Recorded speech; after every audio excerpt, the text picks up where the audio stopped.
यह कोई सामान्य अलार्म नहीं था, यह युद्ध की चेतावनी थी। तेल अवीव के रिहायशी इलाके रमत अवीव में लोग नींद से चौंक कर उठे। बच्चे डर के मारे माँ बाप की गोद में सिमट गए और बूढ़े लोग खिड़कियों से बाहर झांकने लगे। आसमान में एक अजीब सी चमक थी, जैसे कोई अनहोनी होने वाली हो। तभी एक तेज धमाका हुआ, धरती कांप उठी। रमत अवीव की एक बहुमंजिला इमारत, जो कुछ देर पहले तक परिवारों का आशियाना थी, अब मलबे का ढेर बन चुकी थी। ईरान की खैबर शिकन मिसाइल ने इजराइल के आयरन डोम को चकमा दे दिया था। यह मिसाइल, जिसकी रफ्तार और सटीकता ने पूरी दुनिया को हैरान कर दिया था, तेल अवीव के दिल में आग और तबाही लेकर आई। सड़कों पर धुआं, चीखें और सायरन की आवाजें एक साथ गूंज रही थीं। एक बुजुर्ग महिला, रिवका, अपने पोते को सीने से लगाए मलबे के बीच खड़ी थी। उसकी आंखों में डर और गुस्सा एक साथ झलक रहा था। यह क्या हो गया? उसने कांपती आवाज में पूछा, लेकिन जवाब में केवल सायरन की गूंज थी। यह सब कैसे शुरू हुआ? कहानी की शुरुआत 14 जून 2025 की सुबह से होती है, जब इजराइल ने ऑपरेशन राइजिंग लायन शुरू किया। इजरायली वायुसेना के 200 से अधिक F-35 फाइटर जेट्स ने ईरान के परमाणु ठिकानों फोर्डो, नतांज और इस्फहान पर ताबड़तोड़ हमले किए। यह हमला इतना गोपनीय और सटीक था कि ईरान की वायु रक्षा प्रणाली को भनक तक नहीं लगी। इजरायली ड्रोन, जिन्हें मोसाद ने महीनों पहले ईरान में तस्करी करके भेजा था, ने तेहरान के सैन्य ठिकानों को निशाना बनाया। ईरान के शीर्ष परमाणु वैज्ञानिक इसार तबातबाई कमशे और उनकी पत्नी की एक ड्रोन हमले में मौत हो गई। ईरान के सुप्रीम लीडर अयातुल्ला खामेनेई ने इसे युद्ध की घोषणा करार दिया। जवाब में ईरान ने उसी रात ऑपरेशन ट्रू प्रॉमिस 3 लॉन्च किया। 50 से अधिक बैलिस्टिक मिसाइलें फतह-एन, शहाब-3, गदर और खोर्रम शहर, तेल अवीव, हाइफा, यरूशलम और बीर शेवा की ओर दागी गईं। इजराइल का आयरन डोम, जो दुनिया की सबसे उन्नत मिसाइल रक्षा प्रणालियों में से एक है, इनमें से कई मिसाइलों को रोक पाने में नाकाम रहा। तेल अवीव के रमतगढ़ में एक मिसाइल ने इजरायली रक्षा मंत्रालय के पास एक इमारत को निशाना बनाया, जिससे 6 लोग मारे गए और 6 घायल हुए। हाइफा के तेल रिफाइनरी में आग लग गई और धुआं मीलों तक फैल गया।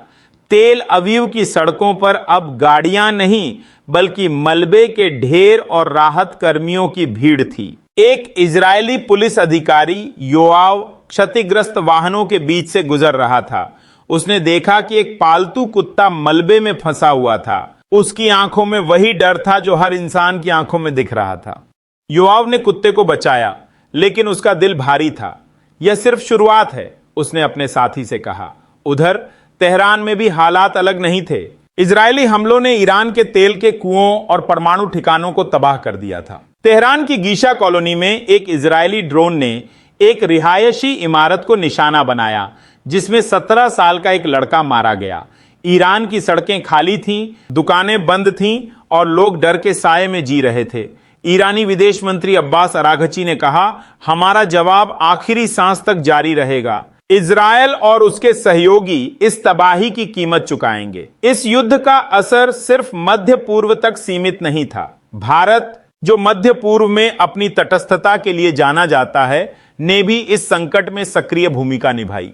15 जून 2025 को भारत ने ऑपरेशन सिंधु शुरू किया, जिसके तहत ईरान और इजरायल में फंसे 110 भारतीय नागरिकों को सुरक्षित निकाला गया। भारतीय वायुसेना के C-17 ग्लोबमास्टर विमान तेहरान और तेल अवीव के हवाई अड्डों पर उतरे, जहां धमाकों की आवाजें अभी भी गूंज रही थीं। भारतीय दूतावास ने एक बयान जारी किया, हम अपने नागरिकों की सुरक्षा को सर्वोच्च प्राथमिकता देते हैं। दिल्ली में विदेश मंत्रालय की आपातकालीन बैठक में पीएम नरेंद्र मोदी ने संयुक्त राष्ट्र से तत्काल हस्तक्षेप की मांग की। भारतीय छात्रा नेहा, जो तेल अवीव यूनिवर्सिटी में पढ़ रही थी, ने बताया, मैं अपने हॉस्टल में थी जब सायरन बजा। सब कुछ इतनी तेजी से हुआ कि मुझे समझ ही नहीं आया। भारतीय दूतावास ने हमें बंकर में शिफ्ट किया और फिर विमान से दिल्ली भेजा। नेहा की आवाज में डर और राहत दोनों थे। भारत की इस तटस्थ लेकिन सक्रिय भूमिका ने वैश्विक मंच पर उसकी छवि को और मजबूत किया। 14 जून को शुरू हुए इस युद्ध ने पूरी दुनिया को हिलाकर रख दिया। अमेरिका, इजरायल का सबसे बड़ा समर्थक, इस युद्ध में खुलकर सामने आया। 22 जून को अमेरिकी वायुसेना ने ईरान के 3 परमाणु ठिकानों फोर्डो, नतांज और इस्फहान पर बंकर बस्टर बमों से हमला किया। अमेरिकी राष्ट्रपति डोनाल्ड ट्रंप ने अपने सोशल मीडिया प्लेटफॉर्म ट्रुथ पर लिखा, ईरान के परमाणु ठिकाने पूरी तरह तबाह। यह मध्य पूर्व में शांति की ओर पहला कदम है। लेकिन ईरान ने इसका जवाब और भी तीखा दिया। 30 जून को ईरान ने कतर में अमेरिका के अल उदेद एयरबेस पर 19 मिसाइलें दागी। कतर की वायुसेना ने इनमें से 18 मिसाइलों को रोक लिया, लेकिन एक मिसाइल ने बेस को मामूली नुकसान पहुंचाया। कतर के विदेश मंत्रालय ने इसे क्षेत्रीय स्थिरता के लिए खतरा बताया। रूस ने भी इस युद्ध में अपनी आवाज बुलंद की। रूसी विदेश मंत्रालय की प्रवक्ता मारिया जखारोवा ने कहा, इजरायल और अमेरिका के हमले दुनिया को तबाही के कगार पर ले जा रहे हैं। रूसी राष्ट्रपति व्लादिमीर पुतिन ने दोनों पक्षों से शांति वार्ता की अपील की, लेकिन उनकी अपील हवा में उड़ गई। जैसे जैसे रात गहरी होती गई, तेल अवीव और तेहरान में धमाकों की आवाजें कम नहीं हुईं। इजरायल के बीरशेवा में एक मिसाइल ने सोरोका अस्पताल के पास एक इमारत को निशाना बनाया, जिसमें 18 साल का सैनिक ईतान जैक्स मारा गया। उसकी मां, जो अस्पताल में नर्स थी, मलबे में अपने बेटे को ढूंढ रही थी। उसकी चीखें हवा में गूंज रही थीं, मेरा बेटा कहां है? उधर ईरान के उत्तरी शहर बाबोलसर में एक और धमाका हुआ। इजरायली F-35 जेट्स ने ईरान के मिसाइल लॉन्चर को निशाना बनाया। ईरानी समाचार एजेंसी IRNA ने दावा किया कि यह हमला सीज फायर की संभावनाओं को और कमजोर कर रहा है। दोनों देशों के बीच तनाव अब अपने चरम पर था। क्या यह युद्ध और भयावह होने वाला था? क्या दुनिया एक बड़े क्षेत्रीय युद्ध की ओर बढ़ रही थी? जुलाई 2025 की सुबह इजरायल का आसमान फिर से दहल उठा। ईरान ने पहली बार अपनी सेजिल बैलिस्टिक मिसाइल का इस्तेमाल किया, जो हाइपरसोनिक रफ्तार से तेल अवीव के स्टॉक एक्सचेंज को निशाना बनाकर गिरी। यह मिसाइल इतनी तेज थी कि आयरन डोम को चकमा देना उसके लिए खेल था। स्टॉक एक्सचेंज की इमारत, जो इजरायल की आर्थिक ताकत का प्रतीक थी, अब धुएं और मलबे का ढेर बन चुकी थी। सड़कों पर शीशे के टुकड़े और जलते हुए कागज बिखरे थे। एक व्यापारी याकूब अपनी दुकान के बाहर खड़ा था। उसके चेहरे पर निराशा और गुस्सा साफ दिख रहा था। हमारा सब कुछ खत्म हो गया, उसने कहा। उसकी आवाज में युद्ध की थकान थी। ईरान का यह हमला सिर्फ तेल अवीव तक सीमित नहीं था। हाइफा, बीरशेवा और अश्कलोन जैसे शहरों में भी मिसाइलें गिरी। बीरशेवा के सोरोका अस्पताल पर हुए हमले ने इजरायल को झकझोर दिया। अस्पताल की दीवारें ढह गईं और मरीजों को मलबे से निकालने के लिए राहत कर्मी दिन रात जुटे रहे। एक राहत कर्मी मिरियम ने एक बच्चे को मलबे से निकाला। उस बच्चे की आंखों में डर था, लेकिन मिरियम ने उसे गले लगाकर कहा, तुम सुरक्षित हो। यह दृश्य इजरायल की उस भावना को दर्शाता था जो तबाही के बीच भी हार नहीं मान रही थी। युद्ध अब सिर्फ ईरान और इजरायल तक सीमित नहीं था। यमन के हूती विद्रोहियों, जो ईरान के सहयोगी हैं, ने भी इस जंग में कूद पड़े। 15 जून को हूती विद्रोहियों ने अपनी पैलेस्टाइन 2 मिसाइल से बेन गुरियन हवाई अड्डे के पास हमला किया। यह मिसाइल इजरायल के एरो डिफेंस सिस्टम और अमेरिकी THAAD सिस्टम को चकमा देने में कामयाब रही। हवाई अड्डे के पास धमाके की आवाज ने यात्रियों में दहशत फैला दी। एक यात्री जो भारत से तेल अवीव आया था ने कहा, मैंने सोचा था कि यहां सुरक्षित होगा, लेकिन अब लगता है कहीं सुरक्षित नहीं है। हूती विद्रोहियों ने इजरायल पर ड्रोन हमले भी तेज कर दिए। उनके ड्रोन, जो ईरानी तकनीक पर आधारित थे, रात के अंधेरे में इजरायल के सैन्य ठिकानों को निशाना बना रहे थे।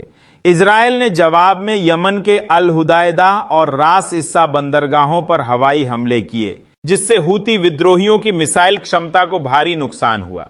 लेकिन इसने युद्ध को और व्यापक कर दिया। 13 जुलाई की शाम कतर की राजधानी दोहा में अचानक धमाकों की आवाज गूंजी।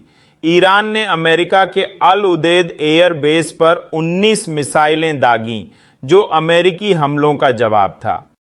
कतर की वायुसेना ने इनमें से 18 मिसाइलों को रोक लिया, लेकिन एक मिसाइल ने बेस के बाहरी हिस्से को नुकसान पहुंचाया। अमेरिकी राष्ट्रपति डोनाल्ड ट्रंप ने इसे कमजोर जवाब करार दिया और कहा ईरान अब शांति की राह पर आए। लेकिन ईरानी विदेश मंत्री अब्बास अरागची ने पलटवार करते हुए कहा अमेरिका और इजरायल को इस युद्ध की पूरी कीमत चुकानी होगी। इस बीच अमेरिका ने इजरायल की मदद के लिए अपनी THAAD मिसाइल रक्षा प्रणाली को और सक्रिय कर दिया। इजरायल के आसमान में अमेरिकी और इजरायली लड़ाकू विमान एक साथ गश्त कर रहे थे। न्यूयॉर्क में युद्ध विरोधी प्रदर्शन शुरू हो गए और प्रदर्शनकारियों ने ट्रंप की नीतियों की आलोचना की। एक प्रदर्शनकारी ने कहा यह युद्ध सिर्फ तबाही लाएगा, हमें शांति चाहिए न कि और खून खराबा। 13 जुलाई 2050 को एक उम्मीद की किरण दिखी। डोनाल्ड ट्रंप ने अपने सोशल मीडिया प्लेटफॉर्म ट्रुथ पर ऐलान किया कि इजरायल और ईरान 12 घंटे के लिए सीज फायर पर सहमत हो गए हैं। पूरी दुनिया ने राहत की सांस ली। एयर इंडिया ने मध्य पूर्व के लिए अपनी उड़ानें फिर से शुरू करने की घोषणा की, लेकिन यह खुशी ज्यादा देर नहीं टिकी। सीज फायर शुरू होने के 2.5 घंटे बाद ही ईरान ने तेल अवीव और बीर शेवा पर फिर से मिसाइलें दाग दी। इजरायली डिफेंस फोर्स ने पुष्टि की कि इन हमलों में 4 नागरिक मारे गए। तेल अवीव में सायरन फिर से बजने रास्पबेरी पाई उठे। लोग बंकरों की ओर भागे। एक बुजुर्ग व्यक्ति जो रमतगढ़ की सड़क पर खड़ा था ने कहा यह शांति का सपना टूट गया। उधर ईरान के सुप्रीम लीडर खामेनेई ने अपने टीवी संदेश में कहा हम सरेंडर नहीं करेंगे, इजरायल और अमेरिका को जवाब देना होगा। भारत ने इस युद्ध में अपनी तटस्थता बनाए रखी, लेकिन मानवीय मदद में कोई कसर नहीं छोड़ी। ऑपरेशन सिंधु के तहत और भारतीयों को सुरक्षित निकाला गया। भारतीय दूतावास ने तेहरान और तेल अवीव में हेल्पलाइन नंबर जारी किए। विदेश मंत्री एस जयशंकर ने संयुक्त राष्ट्र में एक बयान जारी किया। भारत इस युद्ध को समाप्त करने के लिए सभी पक्षों से बातचीत की अपील करता है। भारत की इस भूमिका ने वैश्विक मंच पर उसकी साख को और बढ़ाया।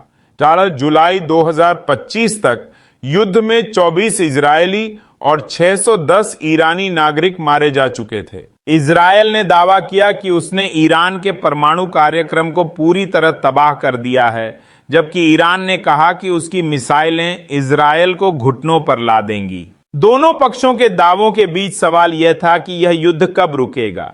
रूस और संयुक्त राष्ट्र ने शांति वार्ता की पेशकश की, लेकिन दोनों देशों के बीच तनाव कम होने का नाम नहीं ले रहा था। तेल अवीव की सड़कों पर मलबे के ढेर और तेहरान की सड़कों पर धुआं बता रहा था कि यह युद्ध न सिर्फ 2 देशों बल्कि पूरे क्षेत्र को तबाह कर सकता है। एक इजरायली बच्चा जो अपने स्कूल के मलबे के पास खड़ा था ने आसमान की ओर देखते हुए कहा क्या यह कभी खत्म होगा। उसकी मासूम आवाज में एक ऐसी उम्मीद थी जो दुनिया के हर कोने में गूंज रही थी। यह युद्ध अब रुकना चाहिए, कमेंट करके जरूर बताएं।